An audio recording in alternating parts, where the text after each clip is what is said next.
यहाँ एक और अहम खबर, पाकिस्तान में ईरान के सफीर रजा अमीर मुकद्दम का सोशल मीडिया पर बयान।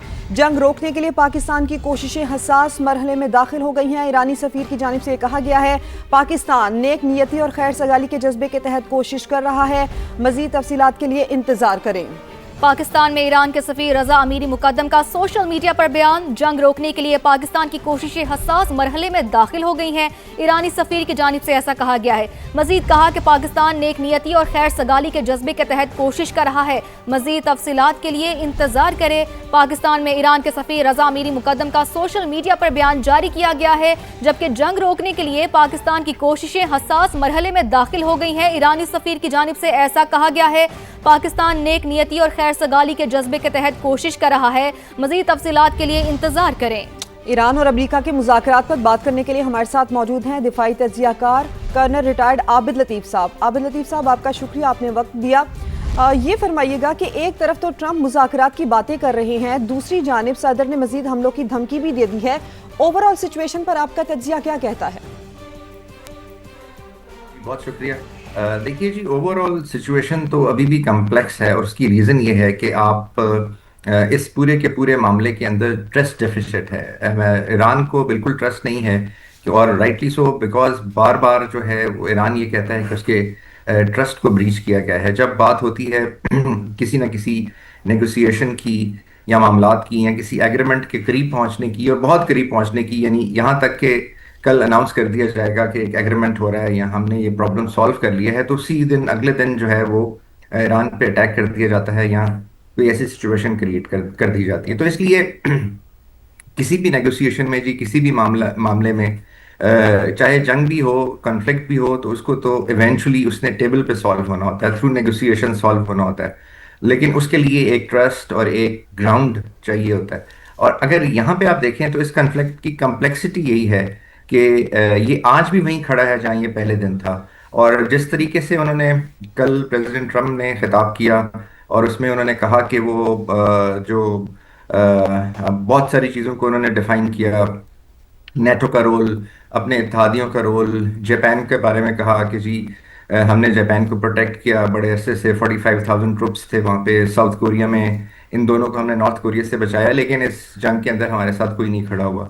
तो ये बहुत सारी जो ऐसी चीज़ें हैं जी, इसकी वजह से, और फिर जो जिस तरह से जो इसराइल का रोल है, जैसे इसराइल जो है वो इस एरिया में एनार्की और कंफ्यूजन फैलाने के लिए, डिस्ट्रक्शन के लिए वो तुला हुआ है, और कोई भी एफर्ट जो है वो उसको इन अ वे स्टिमाई कर देता है, रोकने की कोशिश करता है। फॉर एग्जांपल, जैसे ईरान के जो एक्स फॉरेन मिनिस्टर थे, जब वो बहुत कोशिशें कर रहे थे, तो आपको पता है कि उनको शहीद कर दिया गया, उससे पहले लारंजानी साहब। तो इस तरह की बहुत सारी जो एफर्ट्स हैं जी, वो जब इस तरह के जो इवेंट्स हैं और जो डेवलपमेंट्स हैं, वो फिर इसको दोबारा से जितनी बात होती है, जितनी एफर्ट होती है, वो दोबारा से आपको ऐसे लगता है कि वो सब नलीफाई हो गई है। इसलिए जब तक कि इस पे कुछ मामलात नहीं होते, आप कुछ नहीं कह सकते। अच्छा, अब खाली अगर सीज फायर की बात करें तो मुझे लगता है कि ईरान खाली सीज फायर को भी नहीं मानेगा। उसकी वजह यह है कि कई दफ़ा देखा कि जो मामला है, अगर आप गजा का मामला देख लीजिए, पैलेस्टीन का, लेबनान का देख लीजिए, तो उनमें प्लान बनते हैं जिसमें पहले सीज फायर होता है, तो जी। उसके बाद जो है वो मामलात और एग्रीमेंट की तरफ बात जाती है, और फिर उसके बाद चीज़ों को सेटल होने की होती है। तो वो कभी भी पहली स्टेज से या पहले फेज से बात आगे नहीं निकली है। अच्छा, आबिद साहब, ये भी कहिएगा कि आप पाकिस्तान की कोशिशों को कैसे देख रहे हैं, क्योंकि हमने देखा कि मिस्र के वज़ीर ख़ारजा से भी पाकिस्तानी वज़ीर ख़ारजा का रब्ता हुआ और उन्होंने कहा कि पाकिस्तान की कोशिशों को उन्होंने सराहा है। फिर ईरानी वज़ीर ख़ारजा की जानिब से कहा गया कि पाकिस्तान की सालिसी की कोशिशें वो इंतहाई हसास मरहले में दाखिल हो चुकी हैं। इसके अलावा सदर ट्रंप ने भी कहा कि JD वेंस पाकिस्तान आ सकते हैं मुज़ाकरात के लिए। इस तमाम तर सूरत हाल में पाकिस्तान के किरदार को आप कैसे देख रहे हैं? जी, इस पे मैं कोई हाइपरबॉलिक स्टेटमेंट तो नहीं दूंगा, क्योंकि देखिए, जैसे अभी ईरान के जो एम्बेसडर हैं पाकिस्तान में, उन्होंने भी कहा कि ये जो नेगोशिएशन के मामलात हैं जिसको पाकिस्तान जिसमें अपना बहुत पॉजिटिव रोल अदा कर रहा है, वो एक सेंसिटिव फेज में दाखिल हो रहे हैं। तो इस पे जाहिर है फिर उन कंक्लूजन्स की तो हम बात नहीं करेंगे, लेकिन डेफिनेटली जैसे अभी आपने मेंशन किया, पाकिस्तान की जो एफर्ट है उसको सारे जो है वो अप्रिशिएट कर रहे हैं, क्योंकि पाकिस्तान सिंसियरली एफर्ट कर रहा है। एक हफ्ते के अंदर हमारे जो प्राइम मिनिस्टर हैं, उन्होंने को 20-22 हेड ऑफ द स्टेट से बात की। हमारे जो CDF हैं वो रेगुलरली जो मिलिट्री डिप्लोमेसी और अपना जो चैनल है उसके थ्रू सबसे बात कर रहे हैं। तो बहुत फिर हमारे जो फॉरेन मिनिस्टर हैं, आपको पता है कि वो मेरा ख्याल है पिछले 30-35 दिनों से इसके साथ ही एंगेज हैं, बट चाइना भी गए, फिर इलामिया भी निकला। तो एक एफर्ट है जो बहुत ही सिंसियरली हो रही है, और मुझे पूरी उम्मीद है कि ये इंशाल्लाह एक आधे दिन के अंदर इसका रिजल्ट आ जाएगा।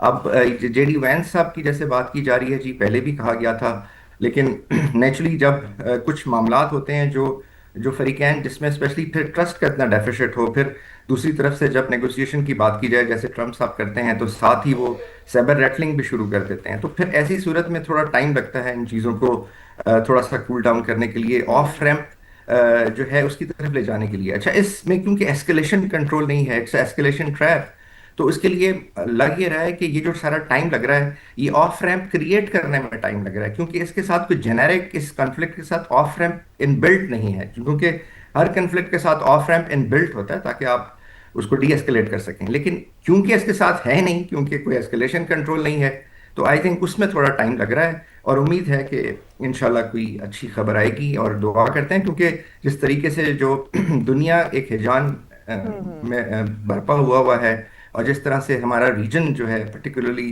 गल्फ स्टेट्स और वेस्ट एशिया, और हम जिस रीजन में हैं, तो आई थिंक ये इसका बहुत जल्दी हल होना बहुत ज़रूरी है। बेहद ज़रूरी है। आबिद लतीफ़ साहब, 2 पॉइंट्स पर आपका तज्जिया चाहिए होगा। एक तो ये कि जेडी वेंस अगर इस्लामाबाद आते हैं तो सिफारती लिहाज से उनका ये दौरा कितना अहम होगा, और दूसरी इस जंगी सूरत हाल में जो बैकडोर डिप्लोमेसी है वो कितना काम करती हुई आपको नज़र आती है, और लगता है आपको कि ये डिप्लोमेसी किसी हद तक कामयाब हो जाएगी?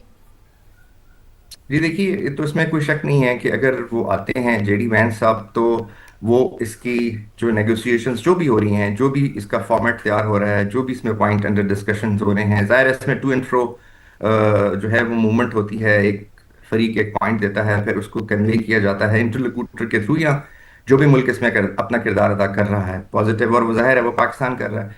तो वो तो उस स्टेज पे आएंगे जब बहुत सारे मामलात मैं समझता हूँ कि इस स्टेज पे आ जाएंगे कि जिनको जब ये समझा जाए कि अब कुछ बहुत यानी एग्रीमेंट के या कुछ डिसाइड हो चुका हुआ है और उसके करीब पहुंच गए हैं जी, तो वो बहुत सिग्निफिकेंट होगा जी। और जो इसमें पाकिस्तान की एफर्ट है, जैसे पहले भी कहा जी, वो जाहिर है उसको वो एक बहुत पॉजिटिव है, क्योंकि पाकिस्तान इस रीजन में एज ए स्टेबलाइजर तो वो जो है उसकी जो उसका जो स्टेटस है वो तो वैलिडेट और विंडिकेट हो चुका है। लेकिन पाकिस्तान की जो नीयत है, जिस तरीके से पाकिस्तान पॉजिटिवली एक बिल्कुल ही एक ट्रस्ट के साथ और नेक नियति से ये कर रहा है, वो भी सारी पार्टीज के ऊपर आया है। तो मैं समझता हूँ जी कि इसका उनका आना आई थिंक बहुत अच्छी पेशरफ्त होगी, बहुत अच्छी पेशरफ्त होगी। आबिद लतीफ़ साहब ये भी कहेगा कि इन केस ये मुज़ाकरात कामयाब हो जाते हैं, और हम उम्मीद करते हैं कि ये कामयाब हो जाएं, तो ऐसी सूरत हाल में जो खित्ते की तमाम तर सूरत हाल है, तिजारत के लिहाज से, ऑयल प्राइसेस के लिहाज से, ये सब मामूल पर आने में आपके ख्याल से कितनी देर लग सकती है? जी जो ऑयल प्राइसेस हैं वो तो शायद अनदर मंथ और मंथ प्लस लगेगा, लेकिन जो नुकसान हो चुका हुआ है, जो डिस्ट्रक्शन हो चुकी है हुई है इंफ्रास्ट्रक्चर की, जिसमें ऑयल से रिलेटेड, गैस से रिलेटेड, पावर प्लांट से रिलेटेड, वाटर प्लांट से रिलेटेड, तो एक्सपर्ट्स जो हैं जो इंफ्रास्ट्रक्चर के और पेट्रोकेमिकल्स और इन इंडस्ट्रीज के, वो ये कह रहे हैं कि जी इमीडिएट रिलीफ तो शायद कुछ साल के अंदर आएगी, लेकिन पूरी तरीके से वो दोबारा से फंक्शनल हो जाए इसमें शायद चंद साल भी लग सकते हैं, मे बी 3 years 4 years। तो इसलिए खुदा ना खास्ता अगर इससे बात आगे चली जाती है, और जैसे जी उन्होंने कहा ट्रम्प साहब ने कल कि अगर ये डेडलाइन तक कुछ ना हुआ तो हम सब कुछ जो ईरान का पावर स्ट्रक्चर है वो तबाह कर देंगे, और जिस पे ईरान ने कहा कि जी फिर उसका हम वैसा ही रिएक्शन ईरान की तरफ से आएगा अगर खुदा ना खास्ता इफ़ यू गो देयर, तो फिर तो शायद डिकेड्स लग जाएंगे। कर्नल रिटायर्ड आबिद लतीफ़ साहब हमारे साथ मौजूद थे। इंतहाई अहम सिचुएशन के ऊपर आप अपना तज्जिया पेश कर रहे थे, आपका शुक्रिया।